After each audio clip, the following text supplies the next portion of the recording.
Hey guys, sorry I've been gone for some time. I was just taking a little break from YouTube since it was my spring break and just wanted to take a break. But anyways, I'm back and this episode is also an hour long, so I decided to shorten it down because I am not editing an hour long episode, nor is my editor. I'm helping her because we both edit these. But anyways, so I'm gonna recap this. So you and Tengen were training, and when you were training, you hurt your leg. So when you went to Hadijin's, Kayushiki was carrying you there. So anyways, let's go. Hadijin-sama, the Kayushiki that was carrying me, said for a moment ago. Kissing her steps well. Hajijin-san, I said once again. His grip on me softened, so I got off his grasp and looked at him. He was crying. Hinijin-san, I gasped, holding him by his forearm. What happened? Did I make you cry? No, he spoke in a monotonic tone of voice, still crying. I just remembered something. Or someone. Did people hurt you before? I asked, my heart aching from his sadness. Hajijin shook his head, seeming to calm down. How could they? They were children. They meant no harm. I had no words to tell him. I used to comfort hundreds of people on a daily basis. Yet this was the first time I couldn't actually article what I was saying. All I could do was hug him, said man hugging back as he cried more. What broke my heart more was that he was shivering, as if afraid of something. Your kindness is as beautiful as yourself, Hajijin spoke, still not breaking the hug. I don't need my eyes to know that. You are a lady trapped in the body of a child, carrying burdens that should never be on your shoulders and receiving hits that you shouldn't. You smile and remain kind and benevolent throughout your hardships, always thinking about others and wondering if there is more you can do to help. I smile at his words, sighing incompetent. So you are. Such a kind soul resides within yourself, like the great heavens that rest atop of us. You are grand and wonderful, full of beauty and worthy to look up at. You have storms and raging thunder, yet you also have the calm nights and bright days. There is no one that wouldn't be amazed by you. Hajijin finally stopped hugging me. So did I, and opted to ruffle my hair. Let's eat something, little one. Hajijin spoke, to which I hummed with a hum. But first, a bath. Please take care of the training area. I ordered to the previous Kayuki. The aforementioned female nodded. After calling her colleagues to help her, began cleaning up the area that Hajijin and I used. We ate a great amount of food that night. Yes, our training ended at night. I took time to send everyone an apology letter. By the way, the Kajuki informed me that Tanjiro was focus on his training these days. Thing that filled me with relief. After bathing as I ordered everything, I talked with Hajijin about many things, such as cats, my previous training, and things about ourselves. He gave me advice on many things, as well as encouraging me in certain situations, and ideas are correcting me in what I shouldn't do. He was the father I always yearned for, a trusting friend I could always rely on, but mostly a fatherly figure. Right now, as we waited for Tokita to pick me up, Hajijin and I were resting, mostly myself since he was already used to this type of training exercise. The time was spent by him playing the flute, and I was singing. I knew only Buddhist chants and so many few fragrance of songs I heard with Mitsuri, so we opted to sing/play sonnets and whatnot. Sakura, Sakura, I sang, Hajijin's flute accompanying me and aiding me in the timing. Nayoyomasan to inamasu kaguru. Second POV. Everyone was told beforehand that you would be busy and unable to accompany with anyone due to your meditations. Tokita at first seemed uninterested about your arrival, but at this time passed and his turn neared. Eerily and impatience slowly began to take over him. He was pretty excited, though he didn't show it much, to have someone keeping him company.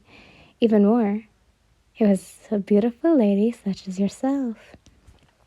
The final day arrived, and Tokita went to the rock pillar's house to pick you up.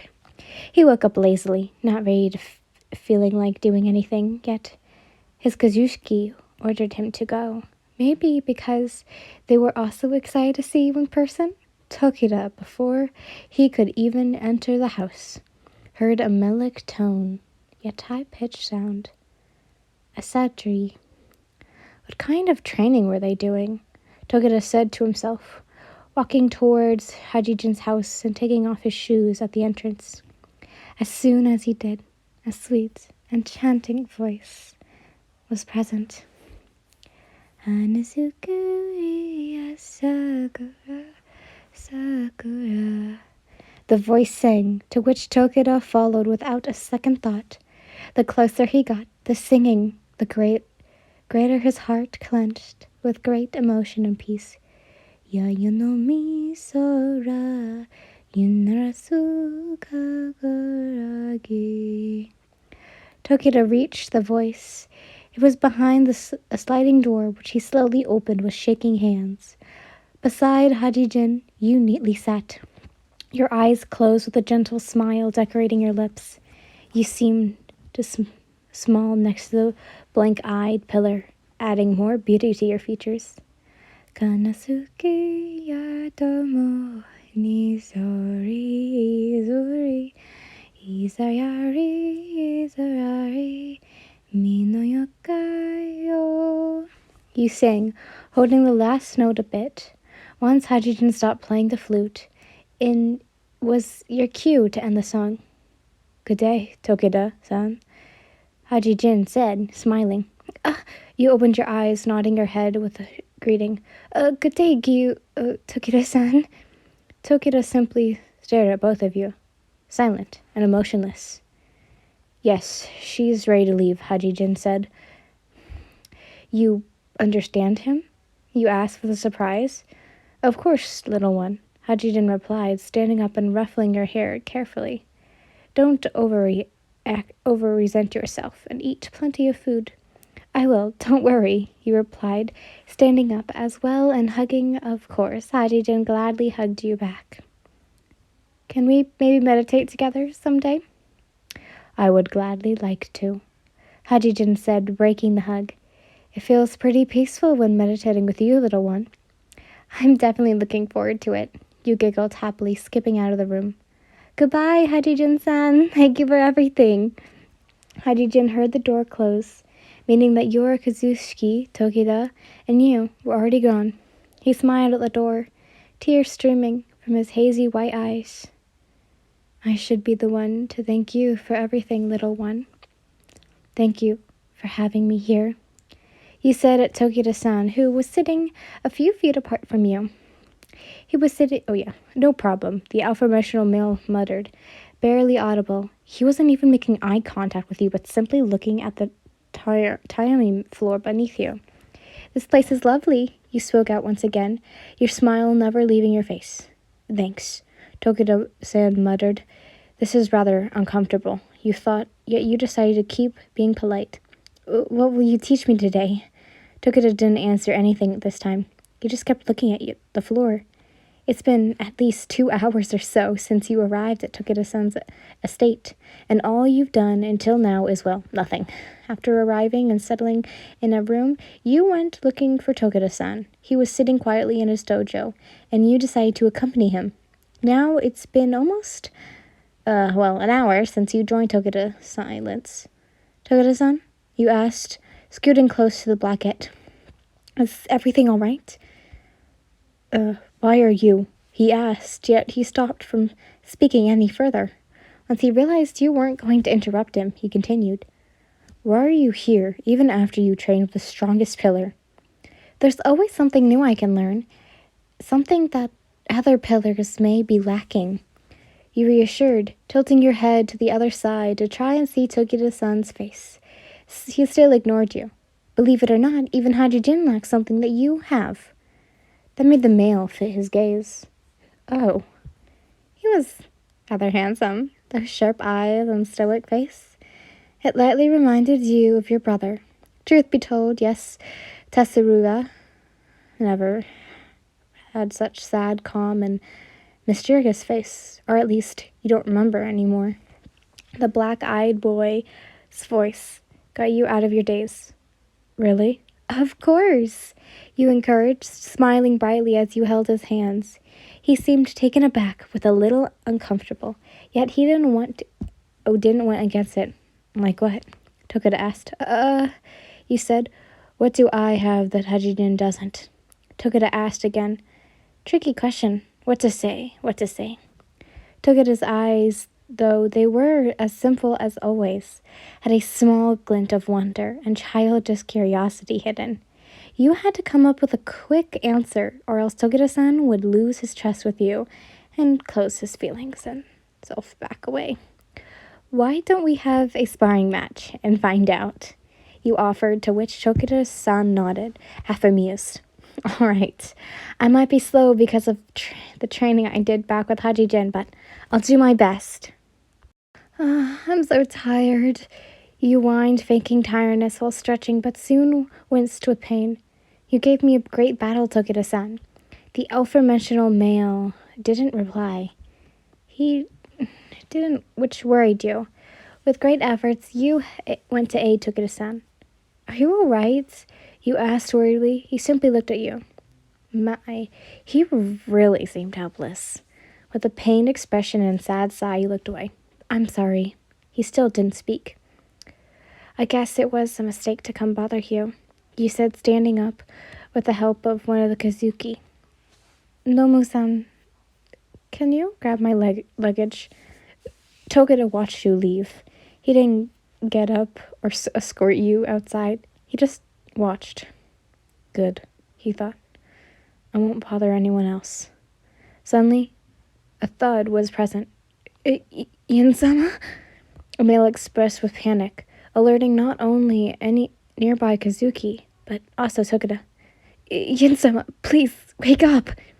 Tokita got up from a single move and hurried towards the swarm of Kazuki. Noma-san was checking your pulse and looking for any wounds. Is she dead? One of them exclaimed. Idiot, Yin-sama's just tired. Noma replied quickly. She's been meditating for 3 days straight with little to no food or water. What did you expect? 3 days? The Kuzushiki from before gasped with surprise. Now, that's the god pillar for you. Take her to her room, Noama said, ordered. Inside her bag, you can find medicines to cure her current wounds. Yes. The rest of them nodded, looking at your unconscious self that was lying on the floor. But to touch Yin-sama, even if we have to, we shouldn't. I'll do it. Tokita offered, taking all of the people there aback. He knelt in front of you and carefully placed you in his arms. Tokita, with a proud step and stone-cold face, left you to your room. As he walked away from everyone, he got better and more detailed glimpses of your feature.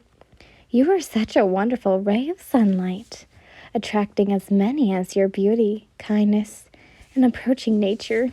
Tokita finally reached your room, yet there was a problem, the door. Both his hands were busy, and settling you on the floor wasn't an option, so he just stood there, waiting for something to happen. Of course, nothing happened. No one came to aid since they were all busy cooking or guarding the estate. Kitsu wasn't also nearby, for she went to deliver a letter to Michiro. And Goko? The crow. Michiro hummed softly, looking around after about 15 minutes of doing nothing. With a small, silent sigh, Togeda knew he had no other option but to place you on his bed. Your weight began to affect him, to which Togeda quick and carefully hurried to his room. Togeda reached his room. The door miraculously opened. He looked at his futon. Would it be a good place to set you down? No, the bed was dirty or old, but it was for you. Everyone gave you the best they could, and there was still nothing good to offer. Suddenly, in between the cracks of wood floor, cotton plates began to sneak up. And came off a plant, and fallen cotton balls began knitting themselves. They were almost turned into futon your size, and a small pillow with golden embroidery decorated the edge. As expected of the god's child, huh?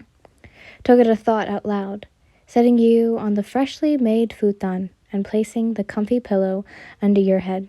You hummed, accompanying yourself before exhaling through your nose, and with a small faint, sleeping soundly once again.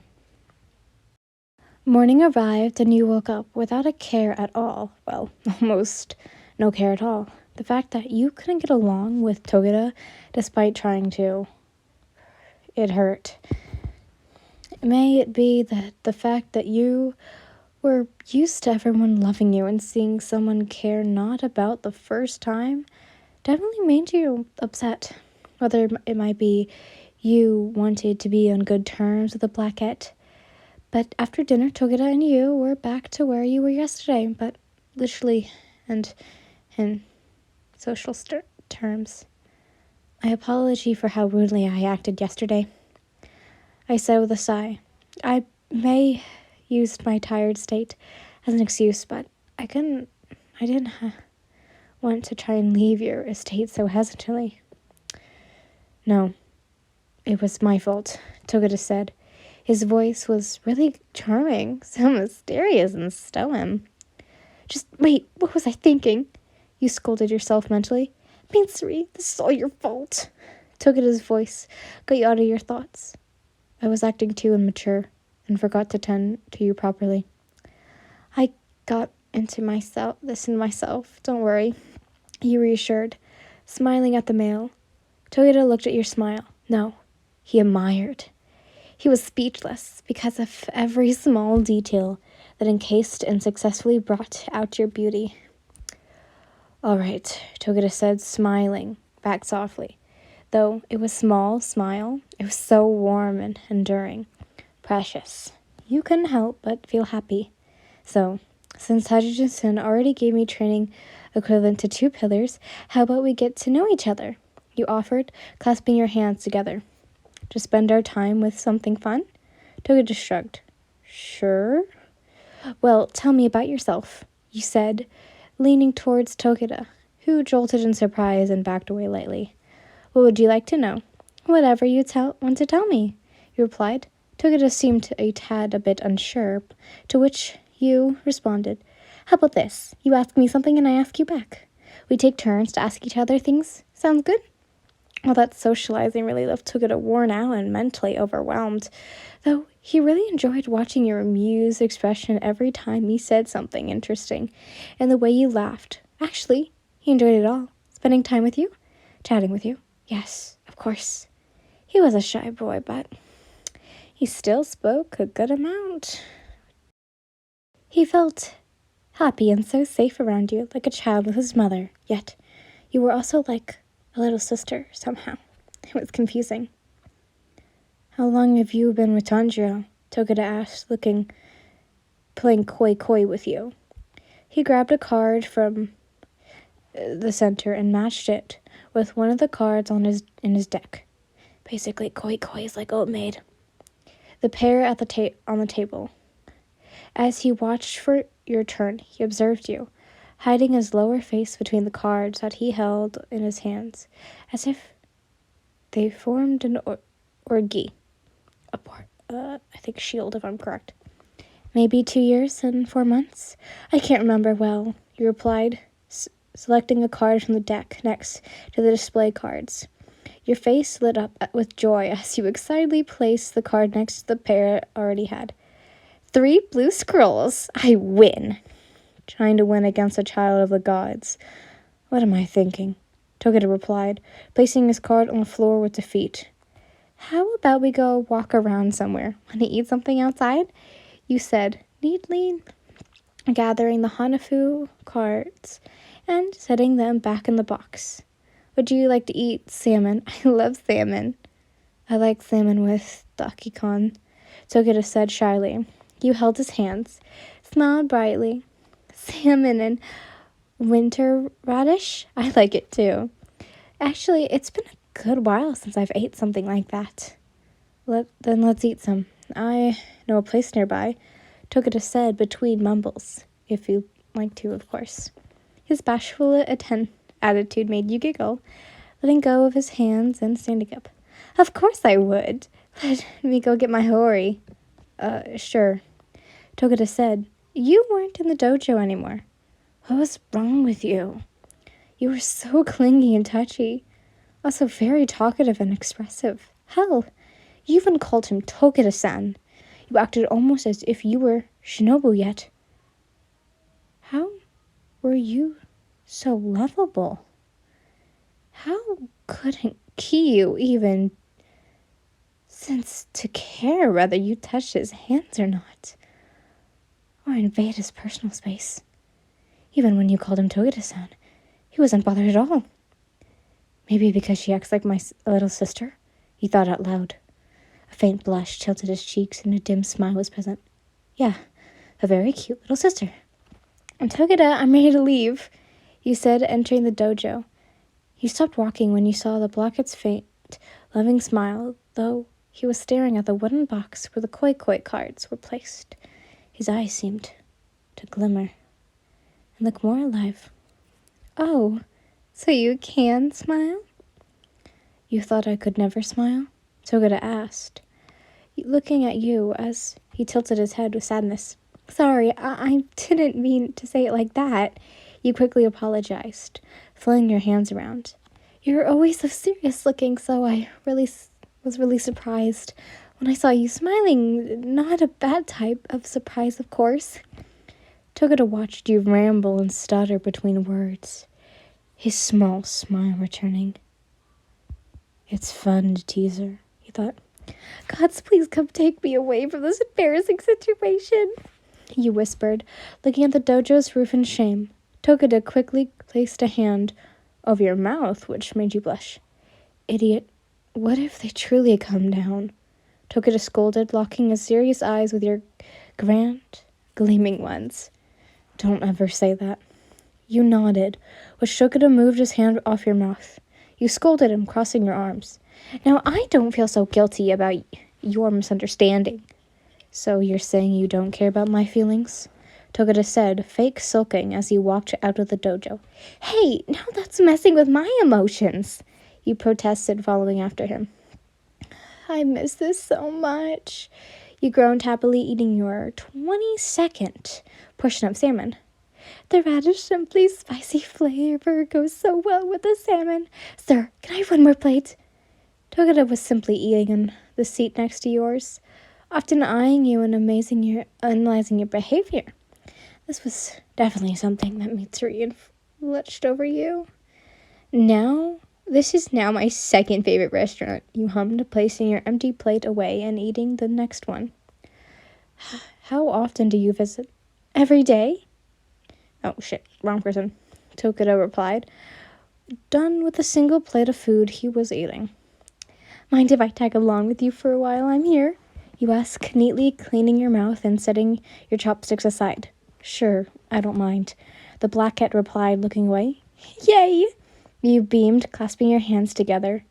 After eating, both of you went to the estate. You still kept talking with Togeda all the way to his estate, and even while already there, you minded your manners and tried your best not to make him sad this time. You received mail, Hado-sama, one of your Kazuki, I can never say their name right, said, bowing as gave you a pack with 8 envelopes. Thank you. I'll read them right away. You nodded, grabbing the letters and looking at Togeda. I must write everyone a letter before heading to bed. Okay. Togeda sulked a little. Good night, Togeda-san. You smiled, waving at the mail. As you walked away from the dojo, Togeda followed you.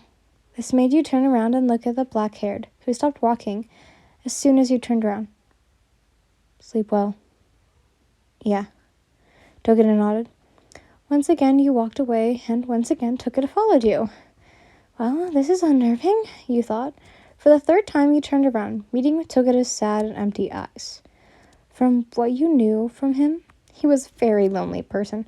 Perhaps he enjoyed your company more than expected, and now he needs someone at his side to vent out whatever he kept to himself.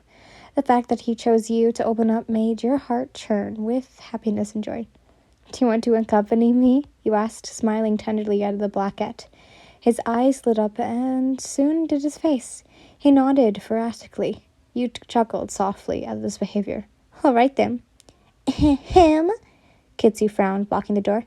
No boys allowed in your room. What? He won't do anything bad, I promise. You reassured the vixen. He just wants to hang out a little longer. Kitsu didn't budge, nor his expression seemed to change. Please, Kitsu, you said, to which the aforementioned vixen sighed and trotted aside. You nodded. Thank you. If he tries to do something, I'll bite his fingers off, Kitsu said, walking inside the room and resting on the silver-colored pillow that laid on the floor. Thanks for your concern, Kitsu, you giggled, walking to the small table and kneeling in front of it. The pen, ink, and paper were ready, but you first read the many letters you received. Togeda sat next to you, reading the letters with you. He looked at them from over your shoulder, like a curious little kitten. I'm sorry, Togeda-san, but I won't be able to talk to you, you replied, done reading the letters. I'll be busy writing the replies. It's okay, I don't mind, Togeda hummed, resting his chin on your shoulder. Don't sleep on my shoulder. I might wake you up, you said in a whisper. How about sleeping on my bed in the meantime? No, Togeda protested. I'll be uncomfortable, he retorted. I won't, he said. You're just like Michiro, you laughed softly before looking around. Your eyes locked with the futon. How about you set the futon next to me? Will that be okay? Togeda seemed to think before answering. Fine. Thank you. He smiled tenderly at the blue-eyed that stumbled his way towards the futon and slid across the room until it was next to you. Not even an inch apart, Togeda dropped a pillow on the futon and then rested on it, watching you.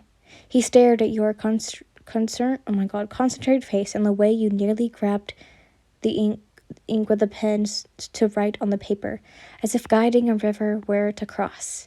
He smiled warmly at how you reassuringly frowned and potent, trying to concentrate on the letter. The same question from the evening was present once again. What was wrong with you? At first he thought that you were his little sister to him, but now it was like if he was the little one of both. How were you so fragile, yet so strong to the point he felt safe and at ease in your voice, yourself, your smile, practically everything you were. Maybe it was love. Even Togeda least expected it. Midnight arrived, he got out of his thoughts, and he looked in front of him. He actually fell asleep. His sheepishly self didn't last long, for once he didn't see you. He sat up in a single move and looked around the room in hopes to find you just standing there, admiring a plant or something. A paper lied on the table. Togeda picked it up and read its contents.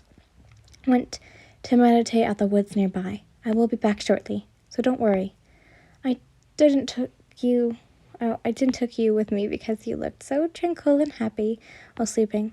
Forgive me for scaring you. I know I did. Sorry. Togeda set the letter on the table and ran out of the estate and into the woods. That idiot, Togeda panted, looking for you. Gods, if you truly care about her, she better not have been eaten by demons. Wrestling sounding close to Togeda made the boy think worse and looked whatever the bushes was. A demon strung out and ran out of nowhere. Tokita was now in the total static of panic. He began to follow the demon, praying to whatever god could hear him that you were safe. The demon kept running, jumping around, hoping to fool the demon slayer, chasing him, yet his efforts... Mercy! Have some mercy! The demon begged, guessing by its voice it was a male. There's no such thing as mercy for you and your kind, Tokita said in a low voice, aiming his sword at the demon. Prepare to die. Don't! The demon cried, rushing faster. Sadly, there was no match for Tokita, who caught up quickly to the demon. The demon could feel the death's door, yet it didn't come. After a minute or so, his face read relief and teared up, sighing in relief and joy. The demon. Redemption. His words would make Tokita stop chasing the demon. He saw the demon run towards a great crowd of demons of all shapes and sizes. Many other demons running past Tokita, not even paying attention to him. What surprised Tokita the most was the great amount of demons that were gathered, which could be roughly around 60 or 70. But they were kneeling and sobbing, begging and pleading for their suffer to end. In the middle of the demon crowd, there was a single person. Tokita climbed a nearby tree to see the person was. Lo and behold, it was no one else but you. You were sitting on the ground, consoling the crying demon and humming at them sweet words, while smiling with such love and compassion. This view made Tokita tear up, crying oceans almost. Amidst all the darkness and evil, there was a small yet powerful glint of hope. You, a saint, a literal god, comforting the unfortunate and aiding the ones who needed it. Tokita seemed to be in deep trance because he didn't know why or how, but his limbs moved on its own, making him climb down the tree and walk towards the crowd of demons. And knelt before you, just like how the demons were.